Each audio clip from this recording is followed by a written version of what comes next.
Hello বন্ধুরা, তো আমি বলেছিলাম যে আমার আসলে শরীরটা একটু খারাপ। গলাটা শুনে তোমরা বুঝতে পারছো। আমি বলেছিলাম যে গুড়িয়া কেন মানে ভেলোরে কেন গেছে, কিসের তার ট্রিটমেন্ট চলছে বা কিছু।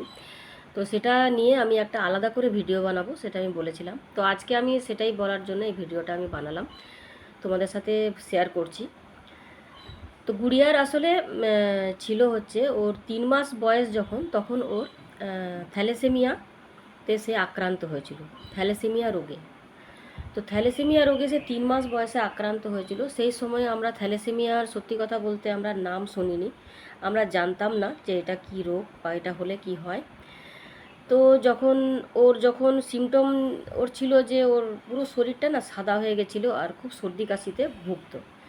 তো আমরা সেই জন্য হসপিটালে ওকে নিয়ে গেছিলাম, মেন হসপিটাল আমাদের যেটা ডিএসপি হসপিটাল, যেখানে আমার হাজব্যান্ড এমপ্লয়িজ ডিএসপি। তো আমাদের মেন হসপিটাল যেটা, সেখানে যখন আমরা নিয়ে গেলাম তো ডক্টররা টেস্ট করলেন। তো ডক্টররা টেস্ট করার পরে তার হিমোগ্লোবিন 4-এ নেমে গেছিলো, একদম 4-এ, শরীর একদম সাদা হয়ে গেছিলো। তখন ডক্টররাও মানে করলেন যে আন্দাজ করলেন, ডাউট করলেন যে এরকম। তো আমাদেরকে জিজ্ঞেস করলেন যে এরকম কোনো কি হিস্ট্রি আছে আপনাদের, মানে বংশতে কোনো হিস্ট্রি? আমরা তো জানি না কিছুই। আমরা বললাম না, আমরা তো সেটা কিছুই জানি না।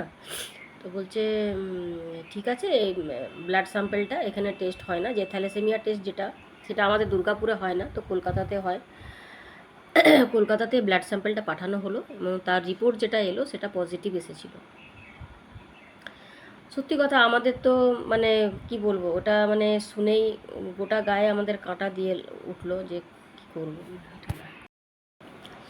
তো যতই হোক, বাবা মা নিজের সন্তানকে খুবই যত্নে, খুবই মায়া মমতার সাথে লালন পালন করে সকল বাবা মাই। তো আমরা যখন এটা শুনলাম, তো আমাদের তো মানে আকাশ ভেঙে পড়লো যে এখন কি করব, এটা কি হলো, কেন হলো, মানে নানা রকম প্রশ্ন আমাদের মনের মধ্যে উঠতে লাগলো। তো যাই হোক, তো ডক্টর তখন আমাদেরকে রেফার করে দিলেন ভেলোরে, যে ভেলোরে ওটা ব্লাড টেস্ট করে, ওখানেই যেহেতু এসব জিনিসগুলো মানে ওখানে হেমাটোলজি ডিপার্টমেন্টটা সবথেকে বড় ভেলোরে, তো আমাদেরকে রেফার করে দিল।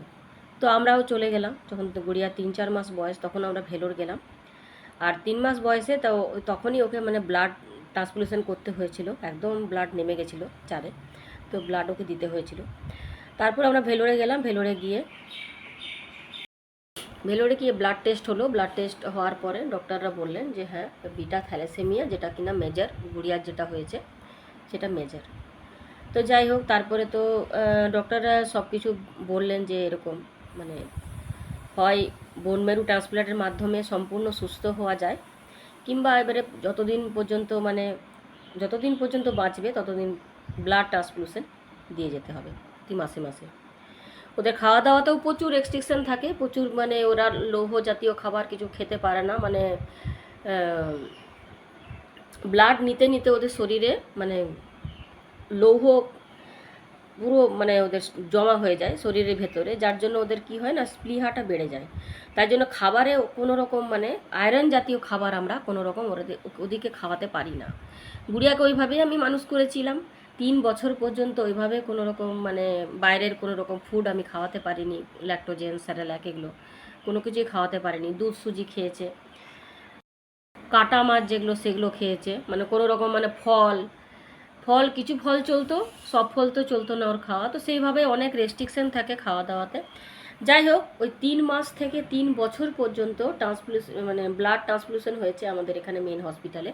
প্রতি মাসে ওকে ভর্তি হতে হতো ব্লাড নেওয়ার জন্য। প্রতি মাসেই আমি ওর সাথে থাকতাম হসপিটালে, একদিন আমাদের থাকতে হতো। কখনো কখনো আবার ব্লাড দেওয়ার পরই কিছু ঘন্টা পর আমাদেরকে ছেড়ে দিত। তো যাই হোক, এইভাবে 3 বছর পর্যন্ত চলার পর যখন 3 বছর যখন হলো, তারপরে আমরা আবার ভেলোরে গেলাম। মেন ব্যাপার যেটা, সেটা হলো কি না, এদের যে বোন ম্যারু যে দেবে, যে ডোনার আর কি, তার সাথে এর ম্যাচিং হতে হবে, সেটা 100% সেটা হতে হবে। তো যাই হোক, আমার তো বড় মেয়ে রিয়া বলল যে হ্যাঁ, আমি বুনুকে বোন ম্যারু আমি দেব। তো যাই হোক, ও আমার মেয়ে, বড় মেয়ের সাথে একবারে 100% ম্যাচিং হয়ে গেছে, যেটা কিনা মা বাবার সাথেও হয় না, মা বাবার সাথেও 100% ম্যাচিং হয় না কখনো কখনো। তো যাই হোক, বড় মেয়ের সাথে একদম 100% ম্যাচিং হয়ে গেছিলো। 3 বছর যখন বয়স হয় তখন আমরা ভেলোরে গিয়ে, আমরা সবাই যাই ভেলোরে গিয়ে, আর ওর বোন ম্যারু ট্রান্সপ্লান্ট হয়। আর এখন সে সম্পূর্ণ সুস্থ সে জীবনযাপন করছে। এখন খাওয়া দাওয়ার কোনো রেস্ট্রিকশান নেই, মানে এখন সব কিছুই ও করতে পারে, স্বাভাবিক জীবনযাপন করছে।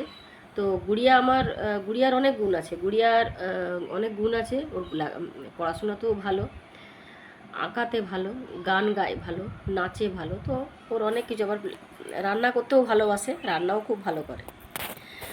তো যাই হোক, তো আমি এই কথাগুলো বলছি, তোমরা হয়তো ভাববে যে এই কথাগুলো আমি কেন বলছি। কারণ এই কথাগুলো এই জন্যই বলছি যে এখনকার দিনে সত্যি কথা বলতে, যেহেতু আজকে 8ই মে, তো আজকে আন্তর্জাতিক থ্যালাসেমিয়া দিবস। তো এই দিনটাতে আমি প্রতি বছরই আমি একটা করে পোস্ট আমি ফেসবুকে আমি করি। তো আমি এইসব কথা এই জন্যে বলছি, যাতে করে কি আর যেন কোনো সন্তান এই মারাত্মক রোগে আক্রান্ত না হয়, কোনো বাবা মাকে এই যন্ত্রণা না পেতে হয়, কষ্ট না পেতে হয়। তো সেই জন্যই বলবো যে একটা কথাই আমি বলবো যে ব্লাড টেস্ট করানো, মানে থ্যালাসেমিয়া টেস্টটা করানো খুবই জরুরি, খুবই দরকার। আমাদের সময় আমরা তো যখন আমরা দুজনে ক্যারিয়ার, তো আমরা সেটা জানতাম না। আর ক্যারিয়ার থাকলে কোনো অসুবিধেও হয় না, কোনো প্রবলেম হয় না। তো সেই জন্য আমরা কোনো দিনই জানতে হয়তো পারতাম না। আমার ছোটো মেয়ে জন্মালে আমরা কখনো জানতেই পারতাম না যে আমরা থ্যালাসেমিয়া ক্যারিয়ার বলে। তো বাবা মা দুজনে যদি থ্যালাসেমিয়া ক্যারিয়ার হয়, তাহলে কিন্তু একটা বাচ্চা পেশেন্ট হতেই পারে। তো সেই জন্যই বলবো, আমার বড় মেয়েও যেমন ক্যারিয়ার, তো আমার বড় মেয়েরও কোনো প্রবলেম নেই। বড় মেয়ে হওয়ার পরও আমরা কিছুই বুঝতে পারিনি।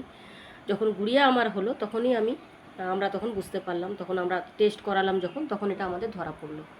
তো যাই হোক, তো আমি একটা কথাই বলবো এখানে, যে যারাই বিবাহযোগ্য ছেলেমেয়েরা আছো, তারা অবশ্যই কিন্তু থ্যালাসেমিয়া টেস্টটা করিও। কুষ্টি ঠিকুজি মেলানোর চেয়েও জরুরি হচ্ছে থ্যালাসেমিয়া টেস্ট, এটা কিন্তু করিও।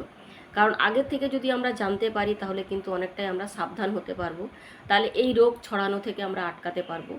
আর যারা ব্লাড ডোনেট করছো, তাদেরকে আমি স্যালিউট জানাই। তারা একটা খুবই মহৎ কাজ করছো, কারণ তারা একটা শিশুকে তোমরা জীবন প্রদান করছো, নবপ্রভাতের আলো দেখাচ্ছ। তার জন্য আমি সত্যি তাদেরকে স্যালিউট করি। আমি খুবই গর্বিত তাদের জন্য। তো যারা ব্লাড ডোনেট করছো, তারা ব্লাড ডোনেট করো। এখন তো বিভিন্ন শিবিরে ব্লাড ডোনেট শিবির হয়েছে, সেখানে ব্লাড ডোনেট করে। যারা করছো তারা সত্যিই খুব মহৎ কাজ করছো। তাদের জন্য আমার পক্ষ থেকে অনেক অনেক ধন্যবাদ তাদেরকে। সত্যি কথা, এই দিনগুলো যখন মনে পড়ে, তখন গায়ে কাঁটা দিয়ে ওঠে। তো আমিও চাই না সব বাবা মায়ের সন্তানই যেন সুস্থ থাকে, সুস্থ সবল জন্মগ্রহণ করে, কোনো সন্তান যেন এরকম কষ্ট না পায়, যেন এই রোগে না ভোগে। তো ঈশ্বরের কাছে আমি এটাই প্রার্থনা করব। যাই হোক, ভিডিওটা একটু বড় হয়ে গেল। তো তোমরা পারলে এই ভিডিওটাকে অনেকজনের কাছে শেয়ার করো, তারাও উপকৃত হবে। তো যাই হোক, এটুকুই আমার বলার ছিল।